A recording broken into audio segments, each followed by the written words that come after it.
Bonjour Aras, est-ce que tu peux te présenter? J'ai 23 ans, je suis kurde de Syrie. Ça c'est 2 ans et demi que je suis en Belgique. Bah, bien sûr, c'était pas mon choix parce que j'ai déjà fait mes études en Syrie et j'ai une famille en Syrie, donc j'ai jamais pensé que je vais quitter ma famille. En fait, c'était un long voyage pour arriver ici en Belgique. J'ai pris plus ou moins 8 mois pour arriver ici en Belgique. C'était pas facile parce que chaque fois, j'ai pas le passeport, donc il faut que je me cache, il faut que je trouve un bon passeur, ou je veux faire confiance aux gens. Le jour que j'ai quitté mon pays, c'était du mois mars 2010. J'étais en Turquie pour j'ai organisé avec quelqu'un qui va me prendre en avion pour arriver ici en Belgique. J'ai resté 3 mois avec lui. Bah, il ne peut pas trouver un voyage pour arriver avec l'avion. En fait, ma famille, ils ont accepté avec le bateau parce que c'était dangereux. Il y a plein d'histoires qu'ils ont mourir sur ce voyage. Et donc, je restais longtemps avec eux. J'ai pas de papiers, je restais dans une maison 3 mois. Et donc, il a trouvé un autre voyage. Moi, c'était en camion. Je vais changer, il y a un camion de frigo. Je me cache dedans. Après, dans 2-3 jours, je vais changer le camion de camion normal. Donc 5 jours, je vais arriver. Quand j'arrivais ici en Belgique, je ne parle pas français. Et même, je ne parle pas flamand. Je parle l'anglais. Mais ça aussi, il n'y a pas plein de gens qui ne parlent l'anglais. C'était difficile si je vais en magasin pour acheter quelque chose. As-tu gardé contact avec d'autres Syriens restés au pays ou avec des Syriens vivant ici en Belgique? J'ai trouvé 2 gens. Ils sont kurdes des Syries, en Anvers. Parce que les Kurdes ici en Belgique, ils ont resté, les plus, ils ont resté en Anvers, ils ont resté en Alost aussi. Et donc je restais contacté avec eux pour faire cette organisation.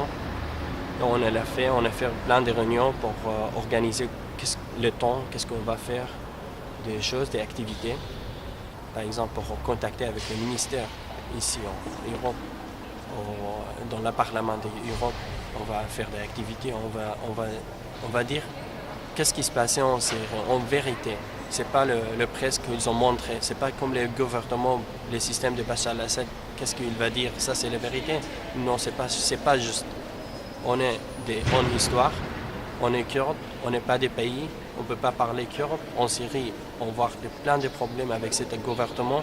On est de langues, on est de cultures, mais on ne peut pas montrer ça, tout ça. Pourquoi as-tu fait de la prison? C'était à cause de la politique. Je restais en prison 2-3 fois en Syrie, dans une petite cellule, après 1 mètre, sans contacter avec les gens. Juste je vois les gens qui m'ont donné de manger. Et ma famille, ils ne savaient pas que j'étais où. Je ne savais pas quand je veux sortir. Je ne peux pas avoir un avocat. J'ai rien. C'est sans raison quand même. Quand j'ai quitté mon pays, j'ai perdu mes études. Sans raison, par rapport à un article, j'étais dégagé de mon université. Parce qu'ils ont mis dans l'article qu'ils ont m'a dégagé dans l'université. Ils ont dit Arras, il est dangereux pour la Syrie. Si je travaille de politique, je ne suis pas dangereuse. Je n'ai rien à faire. Je ne suis pas un terroriste pour faire de ces problèmes. Tout ce que je fais, je parle kurde. Mes amis, ils ont parlé kurde, je veux parler kurde avec mes amis. Je ne suis pas obligatoire pour parler arabe chaque fois avec ma famille ou avec mes amis. J'ai une autre langue, je veux parler mon langue. C'est pas grave, je veux étudier des arabes. C'est en langue quand même. Je veux parler mon langue aussi. Donc j'étais dégagé de mon université, j'ai perdu mes études. Et quand j'arrivais ici en Belgique, je commençais fort pour prendre le français pour commencer à l'université. J'étais problème pour changer le diplôme, je ne savais pas comment je changeais, je ne savais pas les conditions.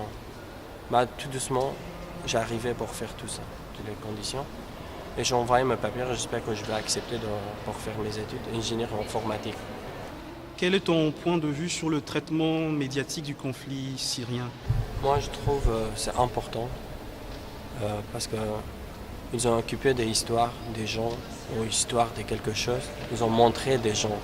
Et donc je trouve, s'il y a quelqu'un à faire en actif ou il y a un problème, il peut montrer de tout ça.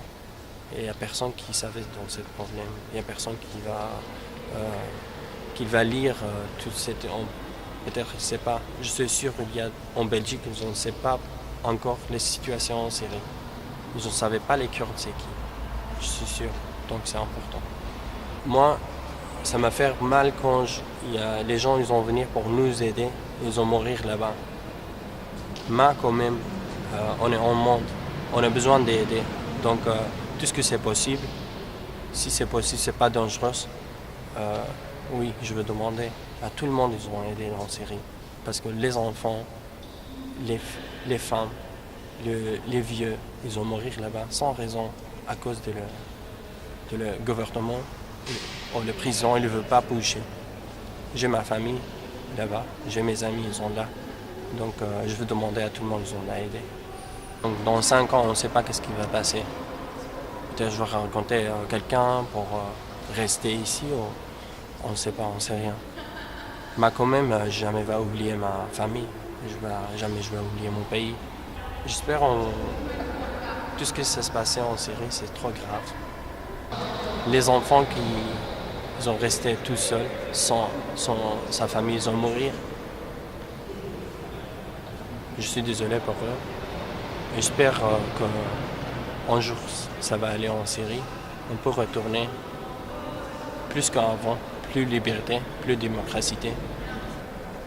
Et je veux dire merci à tout le monde ici en Belgique qui ont m'aidé. Qui ont m'aidé pour vivre, le plus important. Et des ont occupé, s'intéresser à mon histoire et de la situation en Syrie aussi. Merci pour vous.